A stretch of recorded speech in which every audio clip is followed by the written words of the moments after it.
ذرا رمضان کی شان تو دیکھیں. حضور فرماتے ہیں سارا سال جنت سجائی جاتی ہے. کس لیے؟ حضور فرماتے ہیں رمضان المبارک کے لیے. سارا سال جنت سجا دی جاتی، اس کو تیار کیا جاتا ہے رمضان کی سعادت افروز گھڑیوں کے لیے، ان مقدس ایام کے لیے جو لے کر رمضان سایہ فگن ہوتا ہے. اس کے لیے پورا سال جنت کو سجایا جاتا ہے، تزئین و آرائش کی جاتی ہے. اور رمضان آتا ہے تو کریم کے کریمانہ فیصلے ہونے شروع ہو جاتے ہیں. کریمانہ فیصلے. ایک کریمانہ فیصلہ ہوتا ہے کہ دوزخ کے دروازے بند کر دو اور جنت کے سارے ہی دروازے کھول دو. کہ پوری طرح تم اپنے ذہن میں اور اپنے دل میں ایک بات بٹھاؤ کہ ایک عظمتوں والا مہینہ تم پر سایہ فگن ہونے والا ہے. عظمتوں والا. حضور نے ایک دن قبل اس کی فضیلت بیان. ہمارے ہاں یہ ہوتا ہے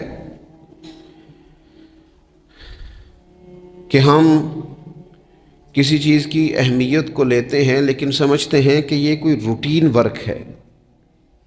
یعنی نارملی ہر سال رمضان شریف آتا ہے، اپنے وقت کے حساب سے چاند بدلتا ہے اور اپنے وقت پر رمضان شریف آ جاتا ہے. ہم سمجھتے ہیں کہ مطلب روٹین کا ایک معاملہ ہے، ایک روٹین کی چیز ہے. لیکن اگر آپ اس کو اس نظر سے دیکھیں گے نا کہ اس مہینے کے آنے سے پہلے، یعنی ابھی ایک دن بعد آنا ہے رمضان کو، اور آنے سے پہلے حضرت سلمان فارسی فرماتے ہیں کہ نبی پاک نے ہمیں باقاعدہ بلا کے خطبہ دے کے رمضان کی عظمت ہمارے دلوں میں بٹھا. یعنی فکری طور پر اور ذہنی طور پر امت کو تیار کیا. فرمایا تم پر ایک ایسا مہینہ سایہ فگن ہونے والا ہے جو مبارک ہے تمہارے لیے، باعث برکت ہے تمہارے لیے. تم اپنے آپ کو ذہنی طور پر تیار کرو کہ ایک ماہ نور تمہارے قریب آ رہا ہے. جو رمضان اسلامی عبادات جتنی بھی ہیں نا، وہ مخصوص پوجا پاٹ نہیں. اسلامی عبادات میں سے کوئی عبادت بھی ایسی نہیں جس کا مقصد ہی ہو کہ آپ نے اتنے وقت سے لے کر اتنے وقت تک فلاں عمل کرنا ہے. جتنی بھی عبادات ہیں اسلامی، وہ اپنے دامن میں کوئی نتیجہ رکھتی ہیں، کوئی رزلٹ رکھتی ہیں. اس کے ثمرات انسانی زندگی پر مرتب ہوتے ہیں. انسان کو تزکیہ نصیب ہوتا ہے، اس کے باطن کو صفائی نصیب ہوتی ہے، اسے خیر کرنے کا موقع ملتا ہے. تربیت کے بہت سارے مواقع اس میں پائے جاتے ہیں. بہت سارے اسرار و رموز کے ساتھ اسلامی عبادات ہیں. یہ جو رمضان المبارک ہے نا، یہ جو روزہ ہے، یہ روزہ اپنے دامن کے اندر تربیت رکھتا ہے. تربیت. یا ایھا الذین آمنوا کتب علیکم الصیام کما کتب علی الذین من قبلکم لعلکم تتقون. اے ایمان والو، تم پر روزے فرض کیے گئے جیسا کہ تم سے پہلے لوگوں پر بھی فرض کیے گئے تھے تاکہ تم تقوی اختیار کرو. روزہ تمہیں پرہیزگار بنائے گا، تمہارے اندر سے جو نفسانی چیزیں ہوں گی انہیں نکالے گا، اور اللہ تبارک و تعالیٰ کی طرف تمہارے دل کا رجحان ہوگا، تمہاری روح کا رجحان ہوگا، تمہیں تزکیہ دے گا. روزہ انسان کی تربیت کرتا ہے. انسان کو روزہ ذہنی طور پر تیار کرتا ہے کہ اللہ کے حکم کے مطابق کھانا ہے، اللہ کے حکم کے مطابق پینا ہے. سب سے بڑا مسئلہ اس دور کا رزق کے حلال کا حصول ہے اور حرام سے اجتناب ہے. تو روزہ ہمیں یہ سبق پڑھاتا ہے کہ ہم وہی کھائیں گے اور اسی وقت کھائیں گے جو کھانے کا ہمیں ہمارے رب نے حکم ارشاد فرمایا ہے، اور جس سے اللہ رسول منع کر دیں گے جتنی مرضی چمک دمک اپنے دامن میں رکھے، جتنی مرضی، لیکن ہم وہی لیں گے جو ہمارے لیے جائز ہے. آپ غور فرمائیے،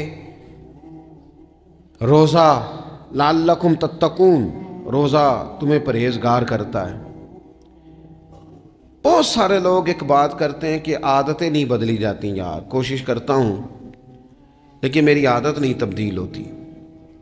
میں آپ کو ایک رائے دینے لگا ہوں، مشورہ دینے لگا ہوں. میں آپ سے یہ عرض کرنے لگا ہوں کہ موقع آیا ہے رمضان شریف کا. رمضان میں نہ بندہ روٹین میں اپنی عادتیں بدلتا ہے کسی کو سویرے 7 بجے کھانے کی عادت ہے، کسی کو 9 بجے کھانے کی عادت ہے، کوئی صبح ناشتہ نہیں کرتا، دوپہر میں ہی کھاتا ہے، لیکن رمضان آیا تو عادت بدل گئی۔ 7 بجے والا بھی نہیں کھا رہا، 9 بجے والا بھی نہیں کھا رہا، دوپہر والا بھی نہیں کھا رہا، سارے سحری میں کھا رہے ہیں۔ عادت بدل گئی، بالکل طبیعت بدل گئی، روٹین چینج ہو گئی۔ کوئی اٹھ رہا تھا صبح فجر میں اللہ کی توفیق سے، اللہ تعالیٰ معاف فرمائے، تو کچھ ایسے بھی تھے جو 9-10 بجے اٹھ رہے تھے، کچھ الحمدللہ فجر پڑھ کے چلو کسی وجہ سے پھر سو گئے، 10-11 بجے اٹھ رہے تھے، روٹین بدلی ہوئی تھی۔ رمضان آیا تو بدل گئی، سارے سحری میں اٹھ رہے ہیں، تہجد کے وقت سب کی آنکھ کھل رہی ہے، بالکل روٹین بدل گئی، حالات بدل گئے، معاملات تبدیل ہو گئے، اوقات تبدیل ہو گئے، دفاتر کے ٹائم تبدیل ہوئے، اسکولوں کے نظام تبدیل ہوئے، مدارس کے اوقات تبدیل ہوئے، ہر چیز کے اندر تبدیلی آئی۔ معنی کیا ہے کہ اللہ نے تمہیں موقع دیا ہے کہ عادتیں بدلی جا سکتی ہیں، اپنے آپ کو تبدیل کیا جا سکتا ہے، لائف سٹائل کو چینج کیا جا سکتا ہے، یہ موقع آیا ہے۔ ایک مہینہ ہے پورا، 2-3 دن 4 دن آپ کی روٹین بگڑ جائے نا سونے کی، یعنی روٹین سے ہٹ کے آپ سونا جاگنا شروع کر دیں تو پھر وہی روٹین بن جاتی ہے، پھر اسی ترتیب سے انسان سارے کام کرتا ہے۔ تو رمضان میں روٹین چینج ہوگی، سارے تہجد میں اور سحری میں اٹھیں گے، تو اللہ کرے نا یہ روٹین قائم رہے۔ رمضان میں تو اٹھتے تھے سحری کرنے کے لیے، تو اللہ کرے روٹین بن جائے اور سارا سال اٹھیں تہجد کی نماز ادا کرنے کے لیے، اللہ کرے روٹین بن جائے، چیزیں تبدیل ہو جائیں۔ وہ لوگ جن کو ڈاکٹر کہہ رہے تھے کہ دوائی بھی کھانی ہے اور پرہیز بھی کرنا ہے، تو وہ کہہ رہے تھے جی دوائی کھانا تو آسان ہے، پرہیز کرنا مشکل ہے، تو بدلنے لگی ہے نا روٹین، آ گیا نا رمضان، پرہیز کا ٹائم شروع ہو گیا، لہذا بہترین فائدہ یہ ہوگا کہ رمضان میں پرہیز ہوگی، ڈائٹ پلان بالکل بنایا جا سکتا ہے، اس میں چیزوں کو بالکل مرتب کیا جا سکتا ہے۔ تو رمضان شریف کے آنے سے پہلے ذہنی طور پر اپنی عادات کی تبدیلی کا پروگرام بنائیں، عادتیں بدل جایا کرتی ہیں۔ رسول کریم دنیا میں آئے وَيُزَكِّيكُمْ، حضور تزکیہ کرنے تو آئے ہیں، عادتیں بدلنے تو تشریف لائے ہیں۔ نبی پاک نے صفائی ستھرائی کر دی، ساری ناپاک چیزوں کو نکال دیا۔ تو روٹین دیکھیں کہ رمضان میں تقوی کے حصول کے لیے اپنی عادات کو تبدیل کرنا ہے، اور اس کے لیے ذہنی طور پر اپنے آپ کو تیار کریں۔ وہ جو کہتے ہیں بچے سویرے نہیں اٹھتے، وہ روٹین بنا لیں، یہ موقع آیا ہے، ابھی سے ارادہ کر لیں کہ جناب ہم نے اس ترتیب سے اپنے گھر کو، ماحول کو، بچوں کو اس ترتیب سے ہم نے مرتب کرنا ہے چیزوں کو، یہ آپ ارادہ کریں، اللہ تعالیٰ مدد فرمائے گا۔ رمضان المبارک کی جو خاص فضیلت ہے، اس خاص فضیلت کو رمضان آنے سے پہلے ذہن میں بٹھا لیں، اور رمضان المبارک پورے کا پورا اس ذوق سے گزاریں کہ ذہن میں بات موجود ہو، ذہن میں کہ دراصل رمضان کیا ہے۔ اللہ کے پیارے رسول صلی اللہ تعالیٰ علیہ وسلم نے فرمایا، اے لوگو تم پر ایک عظیم المرتبت مہینہ سایہ فکن ہو رہا ہے۔ حضور فرماتے ہیں شہر مبارک، فرمایا یہ بڑا برکت والا مہینہ ہے، یہ برکتیں لے کے آیا ہے، یہ رحمتیں لے کے آیا ہے، یہ اپنے ساتھ عنایات لے کے آیا۔ اور نبی اکرم صلی اللہ تعالیٰ علیہ وآلہ وسلم نے فرمایا جو بندہ بھی قرب الہی کی نیت سے رمضان میں نیکی کا طلبگار ہوگا، فرمایا وہ اگر نفل نیکی کرے گا نا تو اللہ تعالیٰ اسے فرض کے برابر ثواب عطا فرمائے گا۔ اور حضور علیہ الصلوۃ فرماتے ہیں جو اس مہینے میں ایک فرض ادا کرے گا اللہ 70 فرضوں کے برابر اجر عطا کرے گا۔ اپنے ذہن میں ایک بات بٹھائی جائے، ذہن میں یہ بات بٹھائی جائے کہ یہ نا برکت والا مہینہ ہے، اس میں میرا ثواب بڑا ضربوں کے ساتھ آگے بڑھے گا، ایک ذہن بنایا جائے اور پھر ثواب اکٹھا کرنا شروع کر دیا جائے۔ پھر وہ ترتیب بنا لی جائے، کاروباری نہیں، روحانی ترتیب، کاروباری نہیں، یعنی نئے سے نئے سٹال نہ تیار کیے جائیں، مہنگائی کیسے کرنی ہے اور کس طرح کر کے کن چیزوں کی آج کل مانگ ہوگی، کس ترتیب سے سودا پہلے ہی خریدنا ہے، مہنگا کیسے کرنا ہے، اللہ معاف کرے مصنوعی قلت کیسے پیدا کرنی ہے، کمائی کیسے کرنی ہے۔ رمضان کے اندر جناب لوگ ساری ترتیب لگا کے ساری، میرے ایک دوست ہیں میڈیکل کے شعبے سے وابستہ ہیں، تو مجھے کہنے لگے کہ ڈاکٹر بھی اپنی روٹین بدلتے ہیں اور معدے والی ساری دوائیاں بھی اکٹھی کر لیتے ہیں کیونکہ رمضان آنے والا ہے، یہ زیادہ لوگ استعمال کریں گے۔ تو وہ ماحول نہ پیدا کریں کہ ہر چیز دنیا داری ہو جائے، ہر چیز دنیا داری نہیں، ہر چیز کو ایک نیا روپ دے دیا جائے اور نیا سے نیا مال کمانے کا سلیقہ بنایا جائے۔ میں اکثر کہا کرتا ہوں کہ رمضان تو اس لیے تھا نا کہ اس میں کم کھانا ہے، تھوڑا کھانا ہے، لیکن اگر بندہ کہے کہ میں نے صبح کا چونکہ کھایا نہیں لہذا اب شام کو اتنا کھانا ہے کہ ہفتے سے پہلے ڈاکٹر کے پاس بھی جانا ہے، میں نے وہ سارا پوری کرنی ہے روٹین، تو پھر وہ مقصد کو نہیں نہ سمجھا، پھر اس نے اس خوبصورتی کو نہیں پایا جو خوبصورتی اس کو دین دینا چاہتا تھا۔ ایک تو رمضان کی فضیلت کو سمجھنا ہے، اور پھر جب ہم روزہ دار ہیں، ہم نے روزہ رکھا ہوا ہے، تو نبی پاک علیہ السلام نے خود اس مفہوم کو کھول کے بیان کیا، فرمایا جس بندے نے جھوٹ نہیں چھوڑا، گناہ نہیں چھوڑا، گویا غیبت نہیں چھوڑی، بدی نہیں چھوڑی، تو اللہ کے محبوب علیہ الصلوۃ والسلام فرماتے ہیں پھر اللہ تعالیٰ کو اس کے بھوکا پیاسا رہنے کی تو کوئی ضرورت نہیں، کیونکہ لعلکم تتقون، تقوی اختیار کرنا تو روزے کا مقصد تھا، اور اگر اس نے وہ بات کو سمجھا ہی نہیں، استاد کے لیے صرف استاد ہو جانا ہی ضروری نہیں، اس کو پھر اپنے منصب کا لحاظ کرنا بھی ضروری ہے کہ میں استاد ہوں۔ والد کا صرف والد ہو جانا ہی کمال نہیں، اس کو پھر اس منصب کے تقاضوں کو بھی سمجھنا چاہیے کہ اب میں ایک باپ ہوں، اب میں روٹین میں وہ آزاد نہیں ہوں کہ جہاں میرا جی چاہے گا جاؤں گا، جہاں میری طبیعت چاہے گی میں کھاؤں گا، جہاں میرا دل کرے گا میں وہ کام کروں گا۔ اب آپ سرپرست ہیں، سربراہ ہیں۔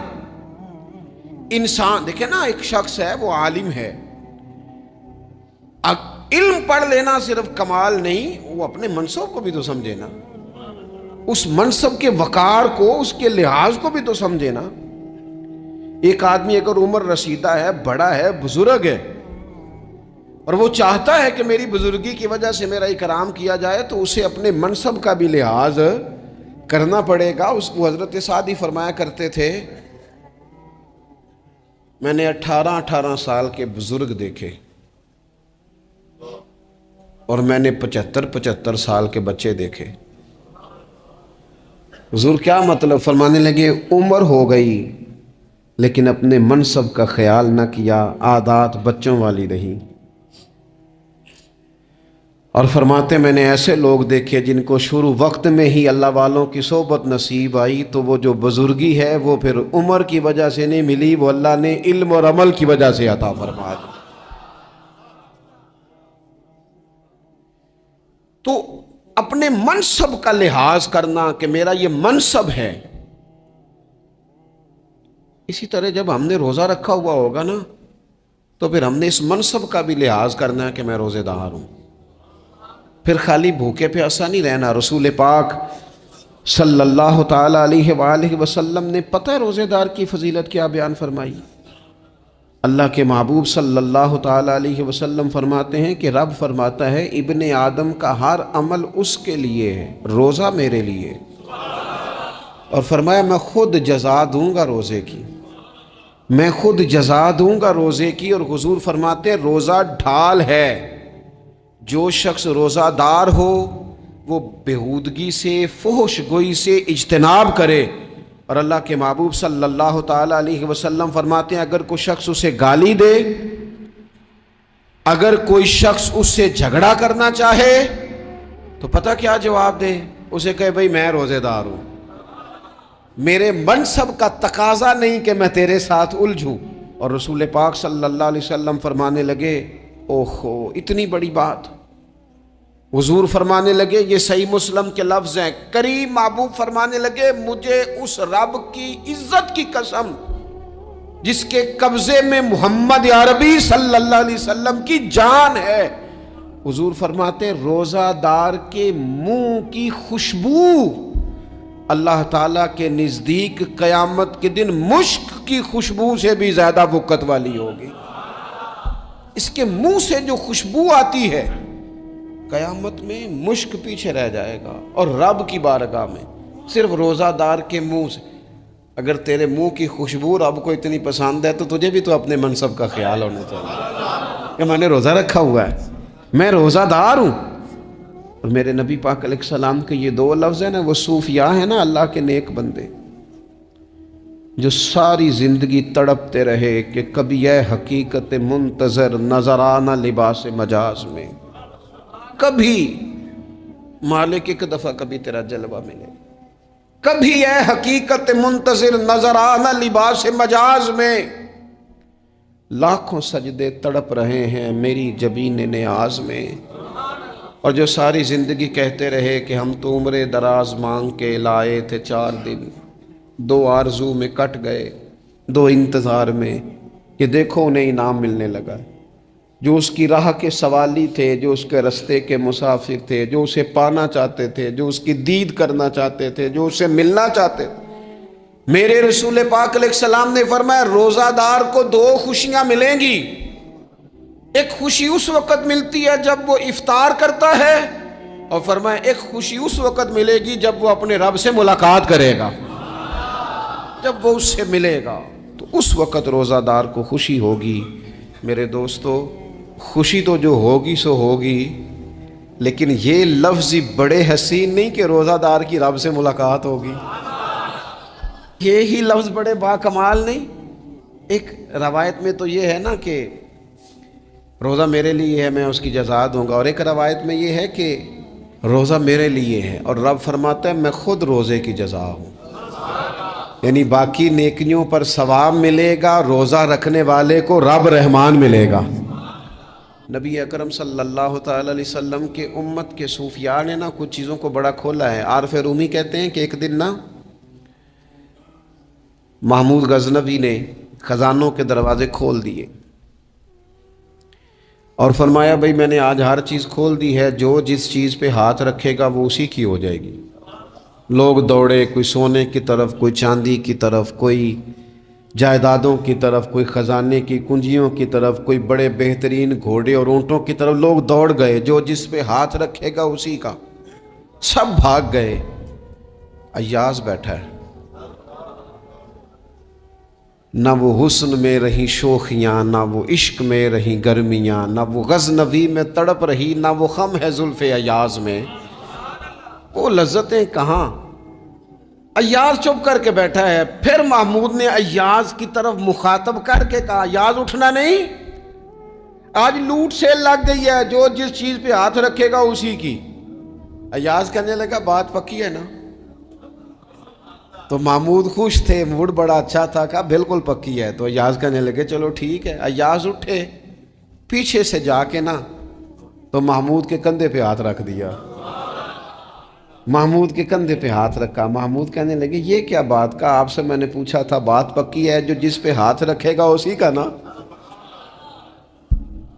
تو تھوڑی دیر پہلے مسکراتے چہروں میں آنسو آ گئے، ایاز بھی روئے تو محمود بھی روئے۔ کہا بادشاہ پکا رہنا، وہ جن کو خزانے چاہیے تھے وہ دوڑ گئے، مجھے تو چاہیے۔ لنگ کئی مہینے تے برس گئے تے تیری دید نو دیدے ترس گئے، تیری تو ملے گا۔ تو پھر کہا محمود نے، اس نے کہا میں وعدہ کر چکا تھا، بس ٹھیک ہے، باقیوں کے خزانے اور میں تیرا، طے ہو گئی۔ فرمایا باقی نیکیوں پر ثواب ملے گا اور روزہ رکھنے والے کو رب رحمان ملے گا، اللہ کا قرب ملے گا۔ دیکھو نا، وہ خاص انسان کو کیفیت حاصل ہوتی ہے روزے میں، رب کے ہونے کا یقین۔ وہ جو صوفیاء کہتے ہیں نا مراقبہ کرو، وہ نصیب ہوتا ہے۔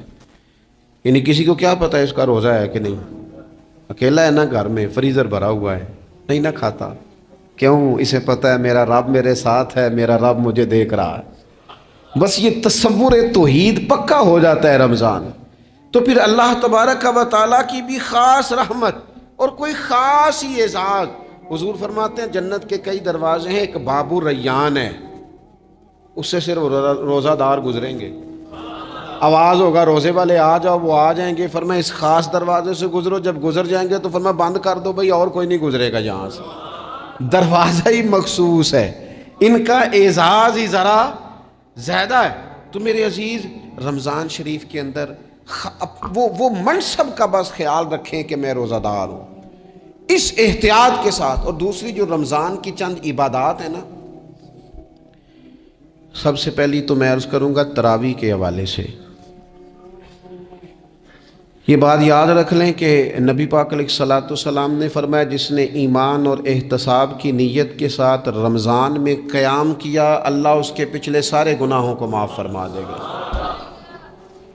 اور ایک مقام پر نبی پاک صلی اللہ تعالیٰ علیہ وسلم نے بیان کیا، یہ مشکات میں موجود ہے. حضور فرماتے ہیں رمضان اور قرآن دونوں قیامت کے دن بندے کی شفاعت کریں گے. رمضان کہے گا یا اللہ میں نے اسے دن بھر کھانا کھانے سے باز رکھا اور تیری بارگاہ کے حکم کے مطابق اس نے اپنے آپ کو ان چیزوں سے بچا کے رکھا. اور قرآن کہے گا مالک رات میں نے اسے نیند سے روکے رکھا. کیا مطلب؟ اس نے کھڑے ہو کے عبادت کی. اگرچہ اس سے مراد شارحین حدیث نے تراویح بھی لیا ہے، تہجد کی نماز بھی لیا ہے، صلاۃ اللیل بھی لی ہے، لیکن میرے عزیز یہ خاص ربط ہے قرآن مجید کے ساتھ تراویح کا. مسنون ہے رمضان کی راتوں میں قرآن مجید اور تراویح کا پڑھنا. اگر تھوڑی سی نا طبیعت میں صرف تبدیلی پیدا کی جائے، میں نے دیکھا ہے کہ جو لوگ کہتے ہیں نا میرا وقت بڑا قیمتی ہے، بڑی ساری جگہوں پہ آپ کو بیٹھنا پڑتا ہے، بیٹھیں آپ 2 گھنٹے بیٹھیں، 3 گھنٹے بیٹھیں. میں نے دیکھا ہے لوگ جاتے ہیں کسی دفتر میں تو رات کو ہی چلے جاتے ہیں اس علاقے میں، کھڑے ہیں پاسپورٹ کے دفتر کھڑے ہیں، شناختی کارڈ کے دفتر کھڑے ہیں، امیگریشن کی لائنوں میں کھڑے ہیں. کچھ ذہن تو بنائیں کہ میں نے رات کھڑے رہنا ہے اور اپنے رب کی عبادت کرنی ہے. تراویح کو ذرا ذوق سے آپ اگر تھوڑا ارادہ کر لیں گے نا، یعنی کوئی ایسا مشکل کام نہیں. میری تو رائے یہ ہے کہ پہلے 3-4 دن ذرا جم کے ذہن بنائیں اور تھوڑا سا نا روٹین کو بدلنے کی کوشش نہ کریں. جس امام صاحب کے پیچھے تراویح شروع کریں کوشش کریں ساری وہیں پڑھیں. روٹین بدلنے سے بھی سستی آتی ہے. ایک دن یہاں گئے 2 دن وہاں گئے، تو یہ روٹین بدلنے سے بھی بعض اوقات سستی آتی ہے. کوشش کریں ایک جگہ پہ قرآن شریف سننا شروع کریں اور پھر پورا قرآن مجید وہیں پہ سنیں اور تھوڑا ذہن بنائیں. میں نے دیکھا ہے ہمارے استاد صاحب اس طرح کیا کرتے تھے کہ بہت تھوڑا کھانا افطاری کے وقت، تھوڑا، اور ان سے کہا جاتا آپ بزرگ آدمی ہیں اتنا کم کھانا کیسے نظام چلے گا؟ تو فرماتے تھے میں 1 چپاتی اور آدھی چپاتی کھا لوں گا لیکن تراویح کے بعد. اب اگر زیادہ کھانا کھاؤں گا تو طبیعت میں سستی آئے گی، میرے لیے کھڑا ہونا مشکل ہو جائے. سادہ سا کھانے کے ساتھ افطاری کی جائے گی. اور تراویح کے لیے اپنے آپ کو ذہنی کہاں ٹائم ملتا ہے سارا سال قرآن پڑھنے سننے کا؟ یہ تو اللہ نے موقع عطا فرمایا ہے.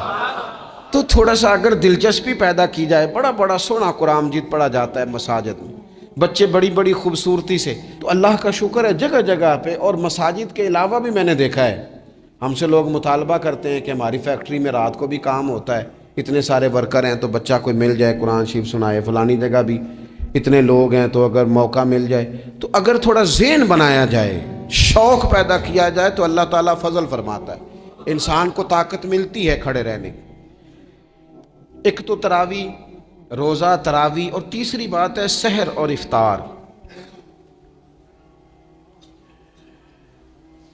یہ جو سحری اور افطار، یہودی جو تھے نا وہ سحری نہیں کرتے تھے، سحری کا نام و نشان نہیں تھا، روزہ رکھتے سحری نہیں کرتے. تو نبی پاک صلی اللہ تعالیٰ علیہ وسلم نے فرمایا ہمارے اور یہودیوں کے درمیان فرق ہی سحری کا ہے.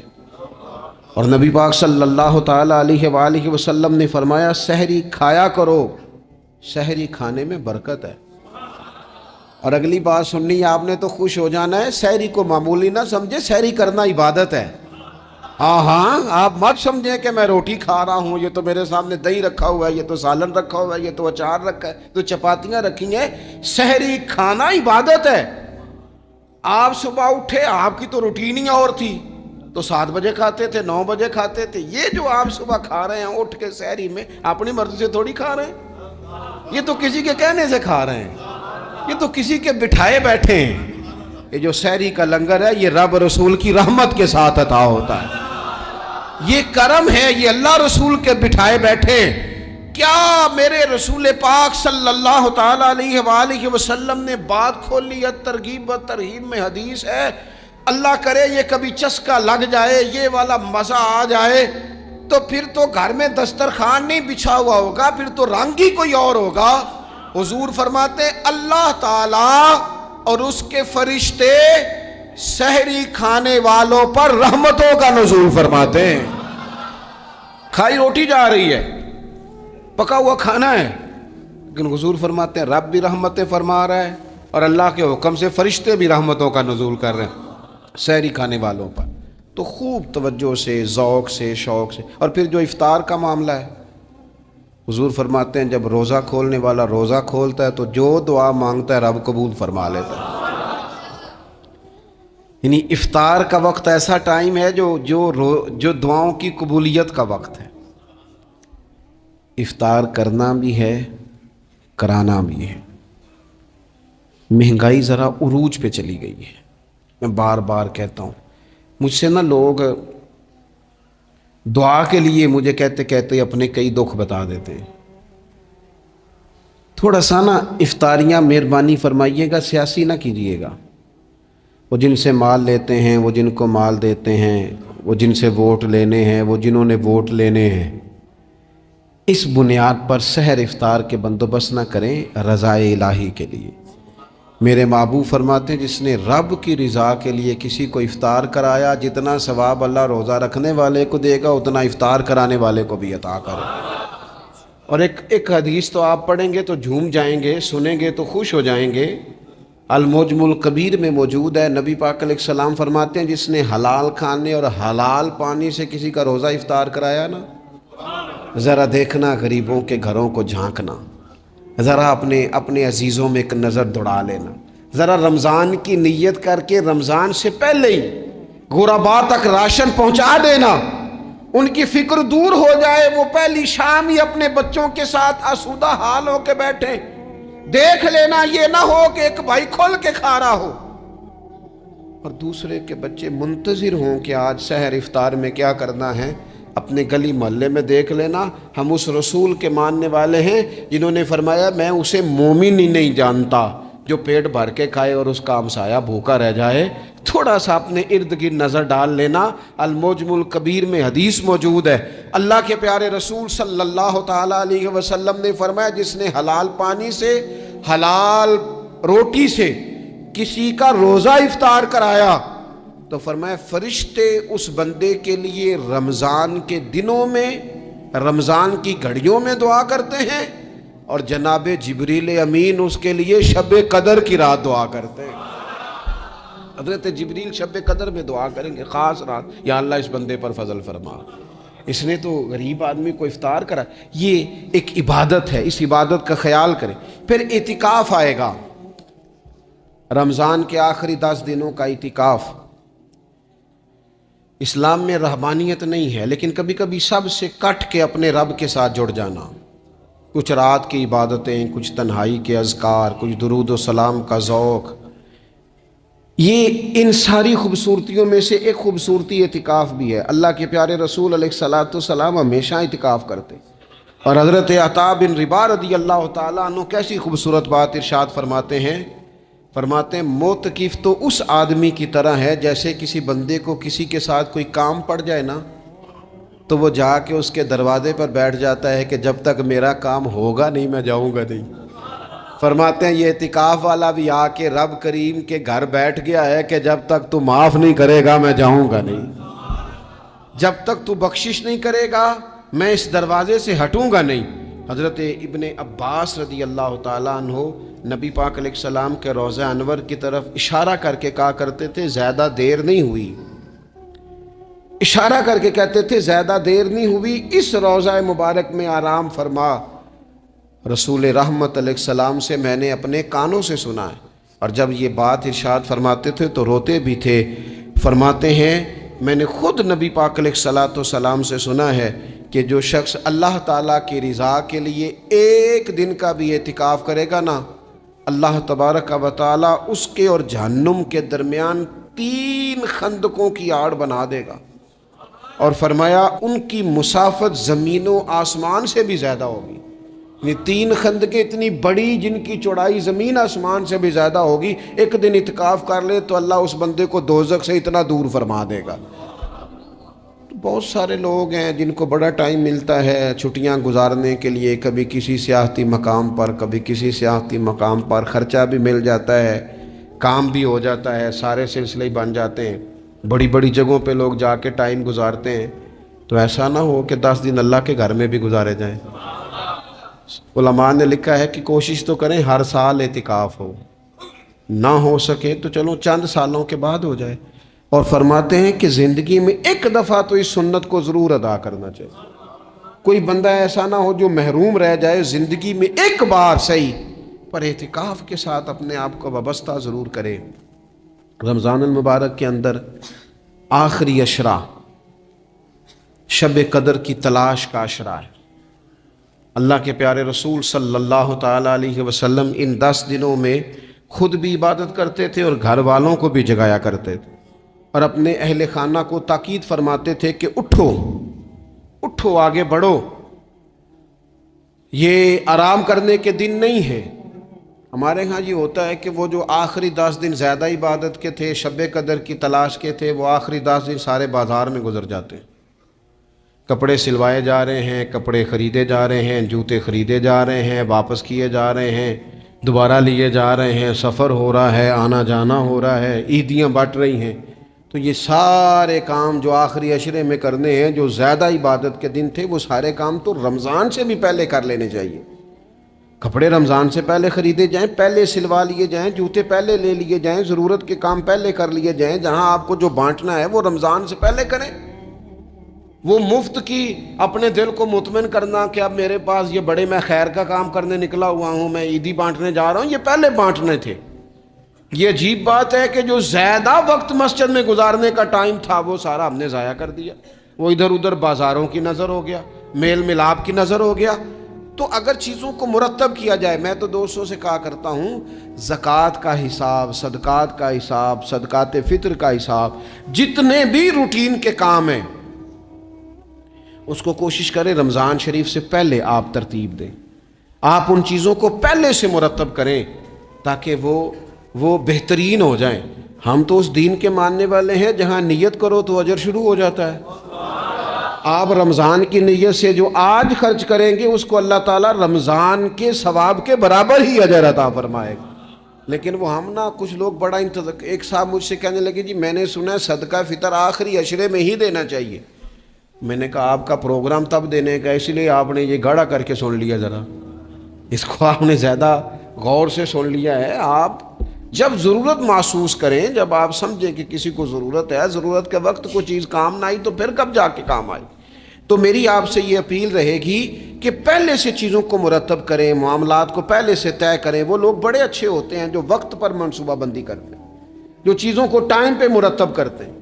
وہ ٹائم جو ہمارا بالکل اللہ کی بارگاہ میں حاضری کا ہے، عبادات کا ہے، اگر وہ سارا گاڑیوں کی نظر ہو جائے گا، اسفار کی نظر ہو جائے گا تو ہم نے حاصل کیا کیا۔ ایک بات آخر میں بڑے درد کے ساتھ آپ کی خدمت میں عرض کرنی ہے، ہر سال کہتا ہوں، اس سال بھی کہوں گا، ذاتی اخراجات کو کچھ کم کیا جائے۔ ذاتی اخراجات نہ کچھ لوگوں کے بہت زیادہ ہیں، ان کے اپنے لباس کے، کپڑوں کے، اور وہ اخراج میں نے پچھلے جمعے بھی کہا تھا، اسلام ذبائش کی اجازت دیتا ہے، نمائش کی اجازت نہیں دیتا۔ نمائش والے کام اگر تھوڑے چھوڑ دیے جائیں، کچھ بھی نہیں ہوتا۔ میں تو شاید اگر میں سینکڑوں کہہ دوں تو غلط نہیں ہوگا، لیکن 20 تو لوگ ایسے ضرور ہوں گے کہ جو عید ساری سو کے گزارتے ہیں، سارا دن سوئے رہتے ہیں۔ پتہ نہیں وہ اتنے مہنگے مہنگے کپڑے کس لیے خریدتے ہیں۔ عید کی نماز پڑھی، سو گئے، اور بھئی آپ کا فون بند تھا جی، میں سو رہا تھا جی۔ تو بھئی وہ جو آپ نے 1.5 مہینہ درزی کے پاس آنا جانا لگایا، وہ کس مقصد کا؟ رات کوئی پہننا تو کوئی پرانا جوڑا پہن لیتے۔ ایسی مصیبت کیا بنی ہوئی تھی؟ اتنے مہنگے کپڑے خریدے، اتنا مہنگا جوتا لیا، اور دن سارا سو کے گزار دیا، ذاتی اخراجات کم کریں، پتہ کیا ہے فرق بہت بڑھتا جا رہا ہے، بہت بڑھتا جا رہا ہے۔